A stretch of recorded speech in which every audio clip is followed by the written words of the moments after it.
Friends, എല്ലാവർക്കും നമസ്കാരം. എല്ലാവർക്കും സുഖമെന്ന് വിശ്വസിക്കുന്നു. എൻ്റെ വീഡിയോസൊക്കെ കാണി എന്നെ സപ്പോർട്ട് ചെയ്യുന്ന എല്ലാവർക്കും ഞാൻ പ്രത്യേകം നന്ദി പറയുന്നു. ഇപ്പം നമ്മൾ ഈ അടുത്തിട്ട റൈസ് ഇഡ്ഡലി, അതുപോലെ ചിക്കൻ മഞ്ചൂരിയൻ, ചിക്കൻ ഫ്രൈഡ് റൈസൊക്കെ ഒത്തിരി പേര് കണ്ടു നോക്കിയിട്ട് നല്ല കമൻസൊക്കെ പറഞ്ഞ് എനിക്ക് ഫോട്ടോസൊക്കെ അയച്ചു തരികയും ചെയ്തിട്ടുണ്ട്. അപ്പോൾ അവർക്കൊക്കെ ഞാൻ സ്പെഷ്യൽ താങ്ക്സ് പറയുന്നു. ആ ഫോട്ടോസൊക്കെ ഈ വീഡിയോക്ക് മുമ്പ് ഞാൻ ഇടുന്നതാണ്. അതുപോലെ തന്നെ എപ്പോഴും കമൻ്റ് ഇട്ട് സപ്പോർട്ട് ചെയ്യുന്ന ഒത്തിരി പേരുണ്ട്. പ്രത്യേകിച്ച് പറയുകയാണെങ്കിൽ ഇബ്രുമോൻ, ലിജേഷ്, ഉണ്ണികൃഷ്ണൻ, നോബി, അങ്ങനെയുള്ളവർക്കൊക്കെ ഞാൻ സ്പെഷ്യൽ താങ്ക്സ് പറയുന്നു. അപ്പോൾ ഇന്നത്തെ നമ്മുടെ റെസിപ്പി എന്ന് പറഞ്ഞാൽ ഒരു ഹൽവയാണ്. ഒരു ബേക്കറി സ്റ്റൈലിലുള്ളൊരു ഹൽവയാണ്. നല്ല ടേസ്റ്റിയാണ്. ഗോതമ്പ് പൊടി വെച്ചിട്ടാണ് ചെയ്യുന്നത്. വായിൽ വെച്ച് അലിഞ്ഞു പോകുന്ന അത്ര നല്ല ടേസ്റ്റി ആയിട്ടുള്ള റെസിപ്പിയാണ്. അതുപോലെ തന്നെ ഇത് കുറച്ച് ഇൻഗ്രീഡിയൻസ് വെച്ച് നമുക്ക് വളരെ പെട്ടെന്ന് ചെയ്തെടുക്കാൻ പറ്റുന്ന റെസിപ്പിയാണ്. അപ്പം നിങ്ങളിത് ട്രൈ ചെയ്ത് നോക്കിയിട്ട് നിങ്ങളുടെ അഭിപ്രായം കമൻറ്റ് ബോക്സിൽ മറക്കരുത്. നിങ്ങളുടെ ഫ്രണ്ട്സായിട്ടൊക്കെ ഷെയർ ചെയ്യുക. അപ്പം നമുക്ക് ഈ ഹൽവ ഉണ്ടാക്കാൻ തുടങ്ങാം.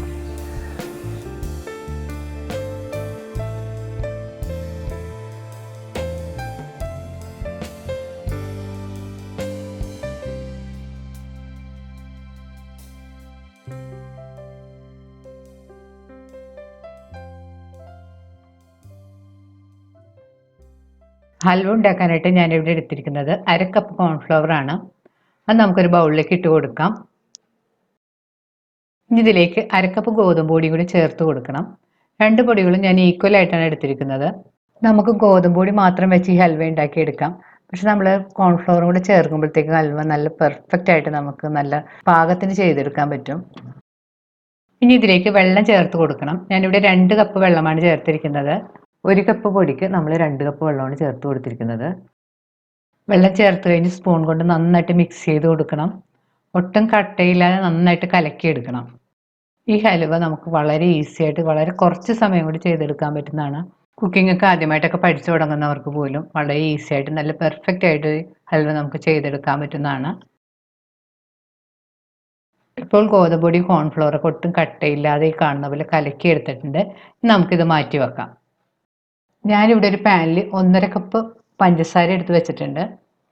ഇനി ഇതിലേക്കൊരു 1.25 കപ്പ് വെള്ളം ഒഴിച്ചു കൊടുക്കണം. നമ്മൾ ഹൽവ ഉണ്ടാക്കുന്ന ഏത് പാത്രമാണോ അതിൽ തന്നെ വേണം പഞ്ചസാര നമ്മൾ ഉരുക്കിയെടുക്കാനായിട്ട്. വെള്ളം ഒഴിച്ചതിന് ശേഷം സ്പൂൺ കൊണ്ടൊന്ന് നന്നായിട്ട് മിക്സ് ചെയ്ത് യോജിപ്പിക്കാം. ഇനി പാൻ സ്റ്റവിൽ വെച്ച് പഞ്ചസാര ഒന്ന് നന്നായിട്ട് ഉരുക്കിയെടുക്കണം. പാൻ സ്റ്റവിൽ വെച്ചതിന് ശേഷം ഒന്ന് സ്പൂൺ കൊണ്ട് നന്നായിട്ട് മിക്സ് ചെയ്ത് കൊടുക്കാം. ഇടയ്ക്കിടയ്ക്കൊന്ന് പഞ്ചസാര സ്പൂൺ കൊണ്ട് ഇളക്കി കൊടുക്കാം. ഇപ്പോൾ പഞ്ചസാര നന്നായിട്ട് തിളക്കാൻ തുടങ്ങിയിട്ടുണ്ട്. ഇനി സ്റ്റവ് ഒരു മീഡിയം ഫ്ലെയിമിൽ വെച്ച് ഒരു 5 മിനിറ്റ് കൂടി തിളപ്പിക്കണം. കൂടുതൽ സമയമൊന്നും തിളപ്പിക്കേണ്ട.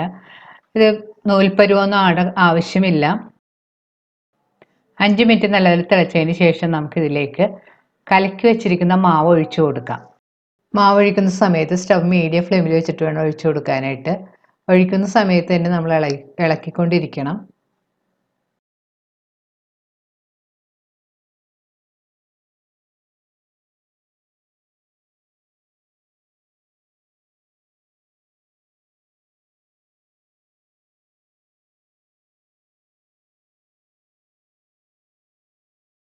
മാവ് ഒഴിച്ചതിന് ശേഷം മീഡിയം ഫ്ലെയിമിൽ വെച്ച് കൈയെടുക്കാതെ നന്നായിട്ട് ഇളക്കി കൊടുക്കണം. പ്രത്യേകം ശ്രദ്ധിക്കണം, ഹൈ ഫ്ലെയിമിലൊന്നും വെച്ച് കുക്ക് ചെയ്ത് ഹൈ ഫ്ലെയിമിൽ വെച്ച് കുക്ക് ചെയ്തിട്ടുണ്ടെങ്കിൽ മാവെല്ലാം പെട്ടെന്ന് അടിയിൽ പിടിക്കുകയും കട്ടയായി പോവുകയൊക്കെ ചെയ്യും. മീഡിയം ഫ്ലെയിമിൽ വെച്ച് കൈയെടുക്കാതെ നന്നായിട്ട് ഇളക്കിക്കൊണ്ടിരിക്കണം. ഒരു 5 മിനിറ്റ് ആകുമ്പോൾ തന്നെ മാവ് കുറുകി വരാൻ തുടങ്ങും. ഇപ്പോൾ മാവ് ഈ കാണുന്ന പോലെ നന്നായിട്ട് കുറുകി വരാൻ തുടങ്ങിയിട്ടുണ്ട്. ഈ സമയത്ത് നമുക്ക് ഇതിലേക്ക് പൊടിച്ചു വെച്ചിരിക്കുന്ന ഒരു 1/2 ടീസ്പൂൺ ഏലക്കാപ്പൊടിയും കൂടി ചേർത്ത് വീണ്ടും നന്നായിട്ട് ഇളക്കി കൊടുക്കണം. ഹൽവ കുറച്ച് കളർഫുൾ ആകാൻ വേണ്ടി നമുക്ക് ഇതിലേക്ക് കുറച്ച് ഫുഡ് കളർ ചേർത്ത് കൊടുക്കണം. ഞാനിവിടെ ഒരു റെഡ് കളറാണ് ചേർത്ത് കൊടുത്തിരിക്കുന്നത്. ഒരു 2-3 നുള്ള റെഡ് കളർ കുറച്ച് വെള്ളത്തിൽ കലക്കിയതിന് ശേഷം ഇതിലേക്ക് ചേർത്ത് വീണ്ടും നന്നായിട്ട് ഇളക്കി കൊടുക്കണം. ഇപ്പോൾ കളർ നിങ്ങൾക്ക് ഇഷ്ടമില്ലെങ്കിൽ ചേർത്തില്ലെങ്കിലും കുഴപ്പമില്ല. അതുപോലെ തന്നെ ഇഷ്ടമുള്ള ഏത് കളർ വേണമെങ്കിലും നമുക്ക് ഉപയോഗിക്കാം. കളർ ചേർത്ത് കഴിഞ്ഞ് വീണ്ടും നന്നായിട്ട് കുറുകി തുടങ്ങിയിട്ടുണ്ട്. ഈ സമയത്ത് നമുക്ക് ഇതിലേക്ക് ചോപ്പ് ചെയ്ത് വെച്ചിരിക്കുന്ന കുറച്ച് നട്ട്സ് ചേർത്ത് കൊടുക്കാം. ഞാനൊരു കാഷ്യൂ നട്ടാണ് ചോപ്പ് ചെയ്ത് ചേർത്തിരിക്കുന്നത്. നമുക്ക് ഇഷ്ടമുള്ള ഡ്രൈ ഫ്രൂട്ട്സോ നട്ട്സോ എന്ത് വേണമെങ്കിലും ചേർത്ത് കൊടുക്കാം. ബദാമോ റൈസിൻസോ അതുപോലെ നിങ്ങൾക്ക് ഇഷ്ടമുള്ള എന്ത് വേണമെങ്കിലും ചേർത്ത് കൊടുക്കാം. ഇനി ഒന്നും ചേർത്തില്ലെങ്കിലും കുഴപ്പമില്ല. അല്ല നിങ്ങളുടെ താല്പര്യം അനുസരിച്ച് ചെയ്യാം. നട്ട്സ് എല്ലാം ചേർത്തതിന് ശേഷം വീണ്ടും നന്നായിട്ട് മിക്സ് ചെയ്ത് കൊടുക്കാം. നട്ട്സ് എല്ലാം ചേർത്തതിന് ശേഷം ഇപ്പോൾ ഹൽവ നന്നായിട്ട് കുറുകി തുടങ്ങിയിട്ടുണ്ട്. ഈ സമയത്ത് നമുക്ക് ഇതിലേക്ക് ഒരു ടേബിൾ സ്പൂൺ നെയ്യും കൂടെ ചേർത്ത് കൊടുക്കാം. നെയ്യ് ചേർത്തതിന് ശേഷം വീണ്ടും നന്നായിട്ട് ഇളക്കി കൊടുക്കണം. ഇപ്പോൾ ഹൽവ മിക്സ് നന്നായിട്ട് കുറുകി തുടങ്ങിയിട്ടുണ്ട്. കൈ എടുക്കാതെ വീണ്ടും നന്നായിട്ട് മീഡിയം ഫ്ലെയിമിൽ വെച്ച് ഇളക്കി കൊടുക്കണം. ഇപ്പോൾ ഹൽവ ഏകദേശം പാകമായി തുടങ്ങിയിട്ടുണ്ട്. ഇത് പാനിലൊട്ടാതെ നല്ല ഉരുണ്ട് വരുന്ന ഒരു പാകം വരെ നമ്മൾ ഇളക്കിക്കൊണ്ടിരിക്കണം. ഇപ്പോൾ ഹലുവ നല്ല പാകമായി വന്നിട്ടുണ്ട്. ഈ കാണുന്ന പോലെ പാനിൽ നിന്നൊക്കെ വിട്ട് വരാൻ തുടങ്ങിയിട്ടുണ്ട്. 2-3 മിനിറ്റ് കൂടി നന്നായിട്ട് ഇളക്കി കൊടുക്കാം. ഇതുപോലെ പാനിൽ നിന്നെല്ലാം നന്നായിട്ട് വിട്ട് വരുന്നവരെ നന്നായിട്ട് ഇളക്കി കൊടുക്കണം. ഇതാണ് കറക്റ്റ് പാകം. ഈ പാകത്തിന് നമ്മൾ എടുത്താൽ മാത്രമേ ഹൽവ നല്ല പാകത്തിന് നമുക്ക് കട്ട് ചെയ്തെടുക്കാനൊക്കെ പറ്റുകയുള്ളൂ. ഇനി നമുക്ക് സ്റ്റവ് ഓഫ് ചെയ്യാം. സ്റ്റവ് ഓഫ് ചെയ്തതിന് ശേഷം റെഡിയായ ഹൽവ നമുക്ക് ചൂടോടെ തന്നെ ഒരു പാത്രത്തിലേക്ക് മാറ്റാം. ഞാനിവിടെ ഒരു കേക്കിന് എണ്ണ തടവി വെച്ചിട്ടുണ്ട്. അതിലേക്കാണ് ഇട്ട് കൊടുക്കുന്നത്. നമ്മുടെ കയ്യിൽ സ്ക്വയർ ഷേപ്പിലും കേക്ക് ടിൻ ഉണ്ടെങ്കിൽ അത് ഉപയോഗിക്കുന്നതാണ് നല്ലത്. അപ്പോൾ നല്ല പെർഫെക്റ്റ് ഷേപ്പിലൊക്കെ നമുക്ക് മുറിച്ചെടുക്കാൻ പറ്റും. എൻ്റെ കയ്യിൽ ഇപ്പോൾ സ്ക്വയർ ഷേപ്പിൽ ഇല്ലാത്തതുകൊണ്ടാണ് ഞാൻ റൗണ്ട് ഷേപ്പിൽ ഉപയോഗിക്കുന്നത്. അതുപോലെ തന്നെ ഇതൊന്നും ഇല്ലെങ്കിൽ തന്നെ നമുക്ക് സാധാരണ പ്ലേറ്റിൽ ഒഴിച്ച് വെച്ച് തണുത്ത് കഴിയുമ്പോൾ കട്ട് ചെയ്തെടുത്താലും മതി. ഈ ഹൽവ നമുക്കൊരു 20-25 മിനിറ്റ് കൊണ്ട് റെഡിയാക്കി എടുക്കാൻ പറ്റും. കേക്ക് ടിന്നിൽ ഇട്ടതിന് ശേഷം സ്പൂൺ കൊണ്ടൊന്ന് ലെവൽ ചെയ്ത് കൊടുക്കാം. സ്പൂണിൻ്റെ ബാക്ക് സൈഡിൽ കുറച്ച് നെയ്യ് പുരട്ടിയതിന് ശേഷം ലെവൽ ചെയ്ത് കൊടുക്കുകയാണെങ്കിൽ നല്ല സ്മൂത്തായിട്ട് നമുക്ക് ലെവൽ ചെയ്തെടുക്കാൻ പറ്റും. ഇനി കേക്ക് ടിൻ എടുത്തൊന്ന് താഴേക്ക് തട്ടി ഒന്ന് ടാപ്പ് ചെയ്ത് കൊടുക്കാം.